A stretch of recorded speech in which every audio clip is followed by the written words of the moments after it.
കാരണം സാക്ഷാൽ ശ്രീ മൂകാംബികാദേവി തന്നെ വന്ന് അവരെ നേരിട്ട് അനുഗ്രഹിച്ചിരിക്കുന്നു. മിഥ്യയോ മായയോ മനസ്സിൻ്റെ തോന്നലോ എന്തുമാകട്ടെ, പക്ഷേ ദേവി വന്ന് അവരെ അനുഗ്രഹിച്ചിരിക്കുന്നു. കണ്ണുനീരൊഴുക്കി, അമ്മേ നീ തന്നെ ആയിരുന്നല്ലോ അത്, എനിക്കൊരു സങ്കടം വന്നപ്പോൾ അമ്മ എൻ്റെ സങ്കടത്തിൽ ആശ്വാസമായി മാറിയിരിക്കുന്നു.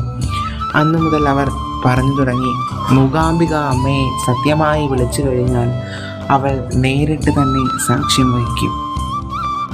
അങ്ങനെ ജ്യോതിർമയായിട്ടുള്ള സാക്ഷാൽ ശ്രീ കൊല്ലൂർ മൂകാംബികാദേവി സകല ഭക്തർക്കും കാരുണ്യ കടാക്ഷങ്ങൾ ചൊരിയുന്നൊരു ദേവി മാത്രമല്ല, അവളൊരു അമ്മയാണ്, ദേവിയാണ്, മാതാവാണ്, മാതൃസ്വരൂപിണിയാണ്, ജ്യോതിർമയാണ്, ജ്യോതിർലിംഗ സ്വരൂപിണിയാണ്, സരസ്വതീ ദേവിയാണ്, വിദ്യ അഭ്യസിക്കുന്നവർക്ക് വിദ്യാ മൂകാംബികയാണ്.